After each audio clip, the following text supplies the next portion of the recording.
একটা পয়সার তো দুইটা পিঠ, এই পিঠও আছে ও পিঠও আছে, পজিটিভ আছে নেগেটিভ আছে, আলোচনাও আছে সমালোচনা আছে প্রশংসাও আছে। সবকিছু মিলিয়ে আমাদের জীবন, সবকিছু মিলিয়ে আমাদের প্রফেশন। যারা আমাকে অনেক ভালোবাসে তাদের কাছে খারাপ লাগতেও পারে, তারা মাঝে মাঝে আমাকে অ্যাপ্রিসিয়েটও করবে, মাঝে মাঝে আমাকে বকাও দিবে।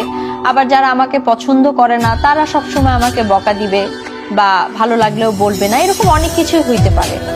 তো আমি সব সমালোচনা আলোচনা সবকেই পজিটিভলি আমি আমার জীবনে নেই, কারণ আমার কাছে মনে হয় যে আপনি যত নেগেটিভ হোক আর পজিটিভ হোক, যে কোনো রিভিউ বা যে কোনো কিছুই যদি পজিটিভলি নেন এবং সেটাকে স্ট্রংলি পজিটিভলি নিজের মধ্যে ধারণ করেন, তাহলে কোনো নেগেটিভ কথাই আপনাকে নড়াতে পারবে না। তো আমার নামে যে সকল সমালোচনা হচ্ছে বা যারা যে বিষয় নিয়ে কথা বলছে, এটা আসলে খুব একটা বেশি আমার মাথায় আমি নেই না, কারণ আমি সামনে এগিয়ে যেতে চাই।